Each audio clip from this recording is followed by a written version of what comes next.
A mother and son bond over memories. A royal enters the picture. And we got a love confession. Don't go trying to find stink flies at night because 1, ouch, 2, that's dangerous, and 3, we have a lot to talk about. You're tuned in to AfterBuzz TV, the ESPN of TV talk. Now, let the buzz begin. Hello, all of you Outpost fans. Thank you so much for tuning in to the Outpost After Show here on AfterBuzz TV tonight. We are breaking down episode 11, nothing short of heroic. As always, I'm Veronica Valencia, and thank you so much, everyone, for joining me. As always, coming up later in the episode, we're going to be talking so much about Janzo and his accomplishment of finding the cure, as well as his bond with his mother. We're also going to be talking about Garrett and Talon trying to get into the capital, as well as Gwyn finding her brother who she thought was dead. Also, Tobin's love confession. And we will also have our special scene stealer segment. But before we get into any of that, I would like to provide my, overall thoughts on this episode. I liked this episode, and I think I'll be perfectly honest and say a big reason why I enjoyed this episode was because we got a lot of Janzo. And I really liked that we got to see a lot of versatility in his character this episode. We got to see Janzo go from, having a bonding moment with his mother, but maybe not so bonding because she was being rude to him. But we got to see him, as a son. And then we also got to see him as a scientist. And then we also got to see him be goofy. And we got to see him be serious and almost kind of outraged. So we got to see a lot from his character this episode, and I really liked seeing that versatility. Also, this episode definitely shook some things up, and I have quite a few predictions of that. I mean, the fact that we have a new royal coming in, how is this going to affect Gwyn's status as the heir, as queen? And Tobin confessing, that was kind of unexpected, and we'll get into that as well. But I most certainly want to talk about Janzo and the Mistress and curing the plaguelings first. But I also want to give a quick shout out to some people in the chat. We are live on YouTube, so thank you so much for everyone joining us in the chat, and thank you to everyone who is also tuning in on iTunes. I just want to give a quick shout out to OMG Justin, who was actually giving me his thoughts on the episode before we even went live, so thank you so much, Justin. Some overall thoughts. Justin had thoughts saying, love Janzo this episode. I agree. I really enjoyed Janzo this episode as well. Justin also kind of talks about he likes the goofy the laughing to the tear-jerking moments with the Mistress. Again, kind of going into that versatility. Justin's also saying he feels for Garrett. His whole life has been upside down, and he's very worried about if the path that he's going down will lead to something bad for him. I would like to get into that as well. And Justin's it's harder for him to watch Gwyn, I guess, with everything going on with Gwyn still sentencing her friends, even though they kind of did the things that they did for good reasons. And we will get into the idea of pardoning them later on when we talk about that. So yeah, thank you, Justin, for all your thoughts. All right, let's go into Janzo and the Mistress. So, as I had mentioned, I really liked Janzo's versatility in this episode. We open up with him still trying to find the cure for the plagueling curse or the plagueling disease, virus, whatever you want to call it. We get this really, I guess, nice moment between him and the Mistress. We all know that him and the Mistress don't necessarily have a healthy relationship. She basically calls him rude names, and she takes advantage of him, and she kind of uses him. But Janzo was adopted by her at a very young age, as a baby. So he really doesn't have any other type of figure or mother figure in his life. So he kind of, only, despite how she treats him, he can't help but love her because that's his mother. That's the person he knows to be his mother. That's the person who raised him. And so we kind of got to see the glimpse of that. And what was great about this is that we also got to see Janzo, coming to terms with their unhealthy relationship in a sense. She's trying to provide this really great memory of how he had some kind of sores, and she was basically trying to tell him, like, hey, you were a natural born scientist and good thing I invested in you. First of all, who wants to be called an investment when, you want to have a good paternal bond. You want to feel the love. You don't want to be called an investment. But at the same time, I've kind of mentioned earlier on of how I believe the Mistress chooses tough love. And when I mean tough love, I mean like tough love, because she's, rude to Janzo. She's literally calling him an investment in this case. But she's, in her own way, she's trying to pep him up, like, hey, you're in the position you are now because of me. You're super smart because of me. You're the best brewer in the land because of me. I'm the one who gave you these opportunities. And in a sense, she is correct, but she didn't go the right way about it, is kind of how I feel. And I like how Janzo is basically like, yes, you kind of provided me things, but you were never really loving towards me. And she promises, if you cure me of this virus, I'll be a better mother, essentially. I'll be better to you. And Janzo knows that that's false. He knows that she will never treat him the way he should be treated, despite everything that he does for her. And she'll honestly always probably choose Munt over Janzo. And that's sad, because Janzo really seems to care. As I said, he has no other mother figure, so of course he's going to latch on and truly care about the Mistress, even though she treats him so poorly. So this was kind of an interesting interaction to see, again, because we get to see the growth in Janzo's character of how he's not someone who could be so easily manipulated anymore. We've really seen his growth. Beforehand, he would have completely agreed and done whatever the Mistress says. Now he's getting tougher physically and emotionally. I mean, maybe not like Talon strong, but he's getting tougher a little bit more physically and emotionally, as I said, because he's now able to kind of stand his ground and just not be manipulated. And then we kind of go into Janzo finding a cure for the Plagueling curse, which, I was happy to see that this storyline was kind of getting wrapped up, because for a good while the Plagueling curse was always lingering in the background, and I was sitting here thinking to myself, when is this going to play a real big part in the storyline? It was something carried over from season 1, and I'm kind of waiting for it to I'm waiting for it to turn into something, because right now it's just lingering and I don't know where they're going with this. So good to see that it's kind of being wrapped up, and okay, so now they're using it to basically bribe people to join them, which, is a whole other thing that we kind of talked about last week.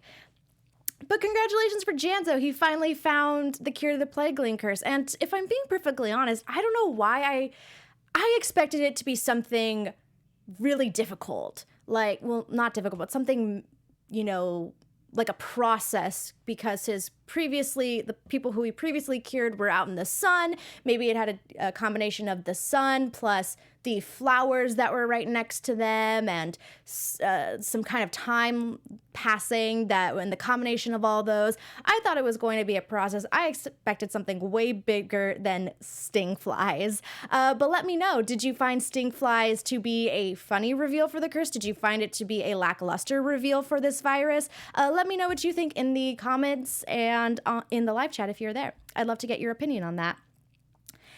And, also, like I said, Janzo is really just getting stronger. Beforehand, he was a scaredy cat, let's be honest, and he was afraid to kind of leave the outpost because of the violent creatures that roamed the realm, such as the Greyskins and the Plaguelings. But now he's more than willing to go out at night all by his own to find a cure, to find more sting flies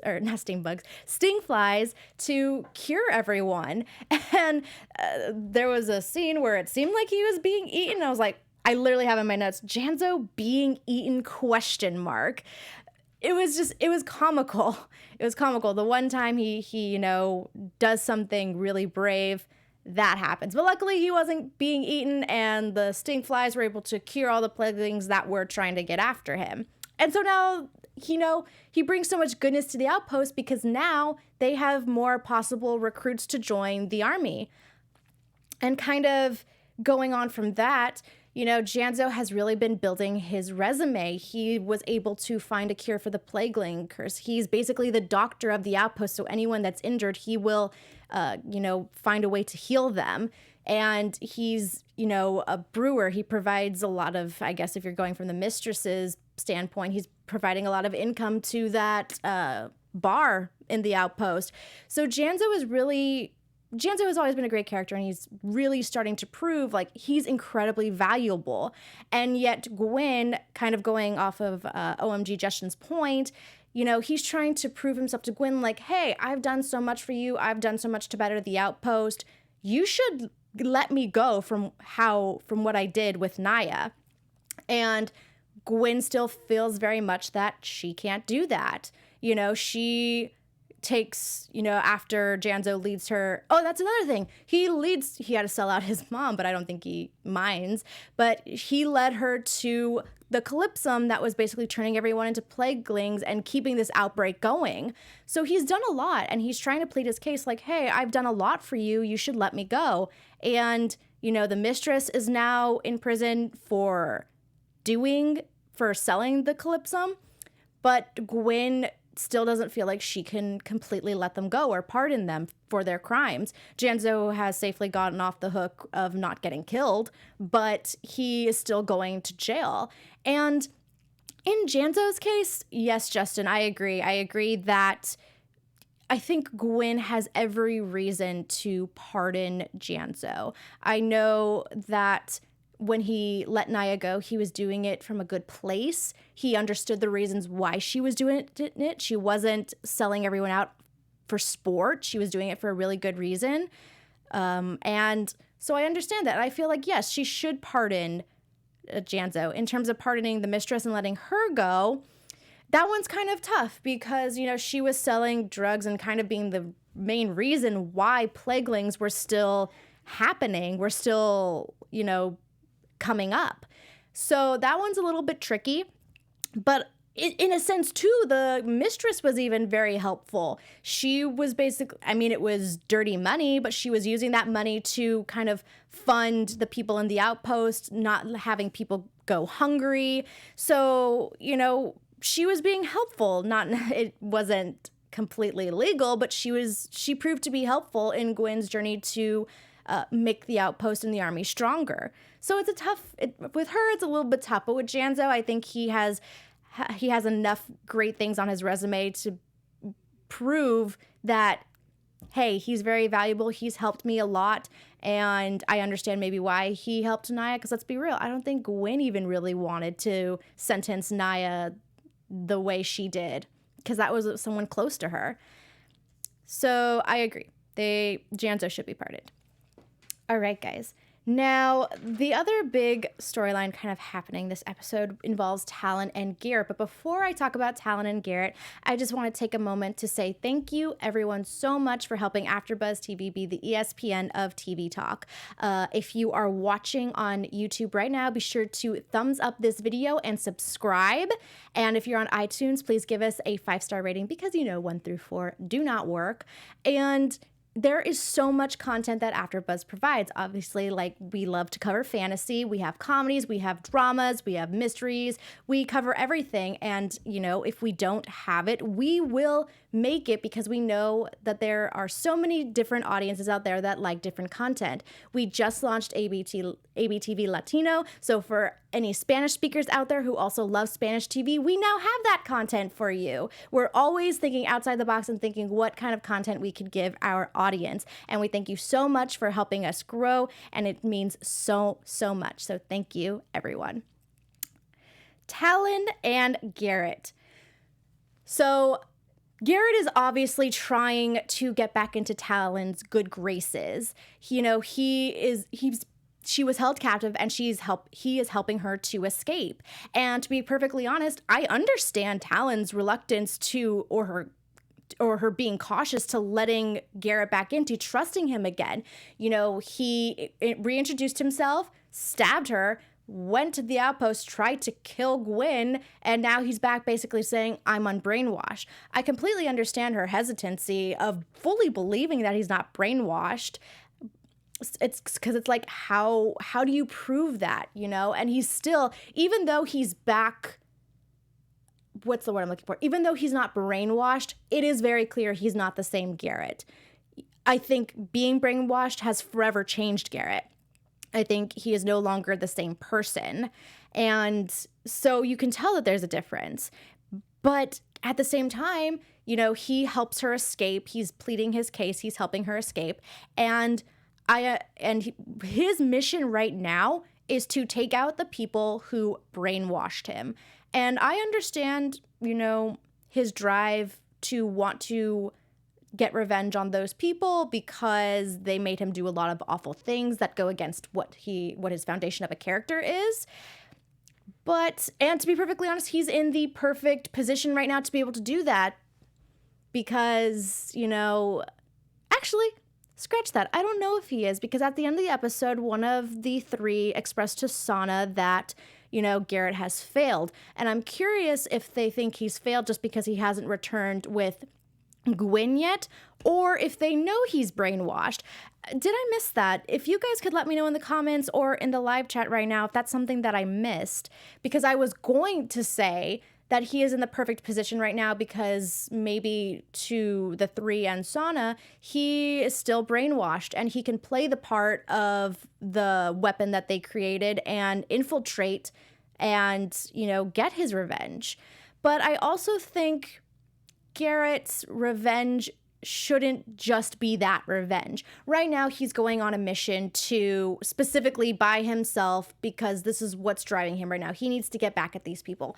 I personally think it would be smarter if he went back to the outpost, helped build the army, and when, they butt heads, he have an extra side mission, and that's to get the people who brainwashed him. Because right now he's going in this alone and with the help of Talon, but still. And it's very dangerous because it's two people against how many other people, I think it would be a smarter move for him to help get the army stronger, the outpost army stronger. And, when that inevitable war happens, he does what he needs to do as a soldier, but then, he'll also be able to take care of business. I just personally think that that's the smarter decision, but tell me, what do you guys think? Should he do it by himself or should he do it as part of a bigger plan? And yeah, I don't know. Tell me what you think. As Garrett and Talon are trying to get inside the Capitol, we get reintroduced to Naya, who witnesses an explosive, witnesses the new weapon since Garrett had failed. And I have a theory about Naya and this new weapon that I will get into during predictions.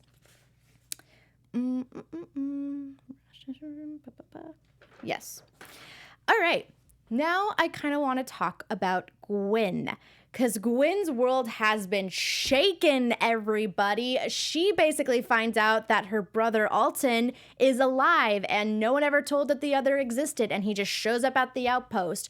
And the same thing with Gwyn, kind of like Talon. I understand why she's being cautious at letting Garrett in. I understand Gwyn being cautious of letting her brother in, because if it turns out to be her brother, Gwyn is going to lose her throne. And that's difficult. She doesn't want someone to come in, lie to her, take the throne, and then all chaos, happens.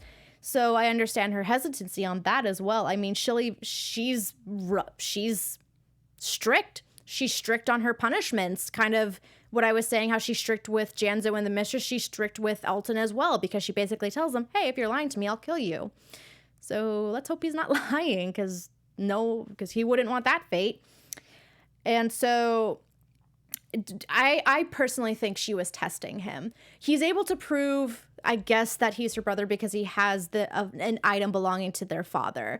But you can also tell that she's really testing him when she's like, oh, what was the name of the cat or the dog? Oh, it was Marble. Oh, what did we used to do at night or what other question she said? You could tell that she was really quizzing him to try and see if he would mess up, if he would say something that she doesn't recall in her memory, and she can clearly say, okay, you're not my brother. That doesn't happen. He seems to be answering every single question great, and that's probably nice for Gwyn. She probably likes that she has family alive. There may be a part of her that maybe doesn't want it to be true, because those next steps would be she would have to tread with caution. But you can tell that she's happy when she's realizing that he's answering every question right. Tobin, on the other hand, does not like the fact that Alton is back. And it's actually for a very sweet reason. He doesn't want Alton. Gwyn is thinking, oh, you don't want Alton back because he's going to take your throne away from you. But that's not the case. Tobin's like, no, Gwyn, I love you. And the reason I don't want him to be king is because you should be queen.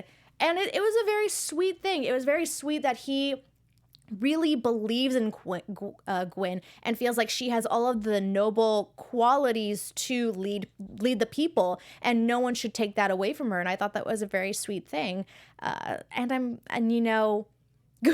was just kind of harsh to Tobin this episode. At one point, she called him a loyal friend. When he said, I love you, she was like, oh, well, that's good to know, or something along those lines. I'm like, gosh, burn. Like this, clearly the way she was reacting was affecting him, but clearly from their intimate reaction, it seems like Gwyn also shares the same feeling. So I'm kind of curious, if this relationship will continue, and will we have a marriage will we have a wedding in the season finale? I kind of think so. And maybe I'll get more into that into predictions, but let me know what you think. Do you like this new relationship? Are you still hoping for Gwyn and Garrett? Let me know. And, let's see. Yeah. Actually, I did want to get into Alton a little bit, but I think he is more suited. What I have to say about Alton is more suited for a prediction. But let's see. What else? I think, guys, that actually pretty much covers it. The one last thing I guess I would like to say is that now that Milous's men have agreed to join Gwyn's army, she's finding more allies within the realm, which is great. Things are starting to really look up for her. She is finding allies. She potentially might have family. She has someone who truly believes in her as a queen and feels that she can lead the people well. And I think she kind of needs some of that, She needs that support. So things are looking good for her. But of course, things are going to go absolutely crazy because this is a series where chaos is always on the horizon. You know what I'm saying? All right, guys. Let us get into, I actually now want to get into our special Scene Stealer segment. Oh yeah. So, let me know in the comments or in the live chat who your Scene Stealer was for this episode, because mine 100% hands down was Janzo. As I had mentioned in the beginning of this episode, I thought Janzo's versatility was really nice to see. Loved seeing the goofy side, loved seeing the emotional side, loved seeing the brave side, loved seeing the scientist and the scientist in him come alive. He had a killer episode, so he is definitely my Scene Stealer for tonight. And again, I just want to give a quick shout out to OMG Justin in the chat. Thank you so much for joining us. And G Habiton 50. I hope I am saying that correctly. Thank you so much for joining us in the chat. G is saying, I really like the exterior scenes we're getting this season. Serbia has been very good to the show indeed. I would love to go to Serbia. If they're saying, hey, we're going to Serbia now to shoot this show, I can only imagine how excited everyone was, because it's a huge change of scene from Utah where they previously filmed. So for sure, Serbia looks so beautiful. All right. Now let's get into some predictions for next week's episode. TV predictions. All right. Before I get into my predictions,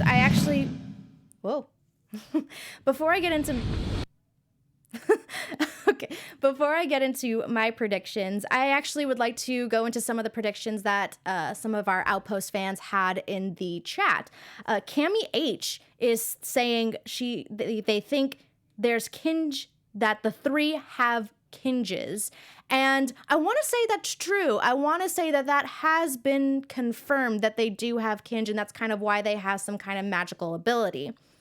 And Javier in the chat as well, or in the comments, is thinking Zed will be back in the last episode.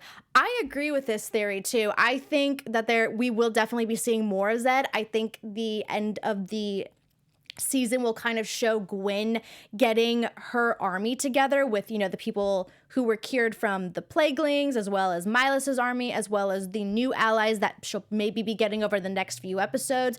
And I think Talon and Gwyn will have a discussion, and Talon will think, you know what, having Blackbloods have our back is a good decision. And I think she'll bring Zed back so that he can assist in this fight. So I agree with that. And so some of my other predictions. Okay, so Naya.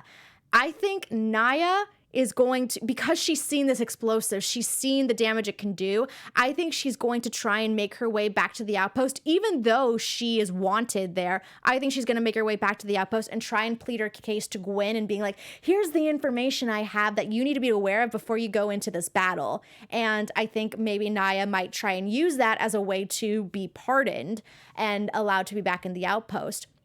But of course, Gwyn, as of recently being tough with her punishments, she might not ask for Naya's head, but she might do the same thing she did with the Mistress and Janzo and have her imprisoned.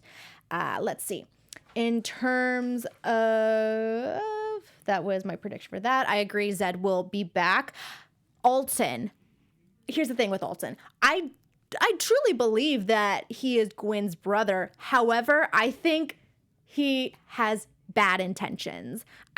I don't really necessarily know what they would be so far. I don't know if he was working for the Prime Order, but I think he is her brother. And I think like the cliffhanger at the end of this season will have him meeting with someone in secret and saying something like, he's against Gwyn, or he's, trying to manipulate her or something. I think he's against Gwyn. He might be her brother, but he does not have good intentions. And that's kind of where I think they're going to go with this character and, kind of set him up to be a new villain, actually.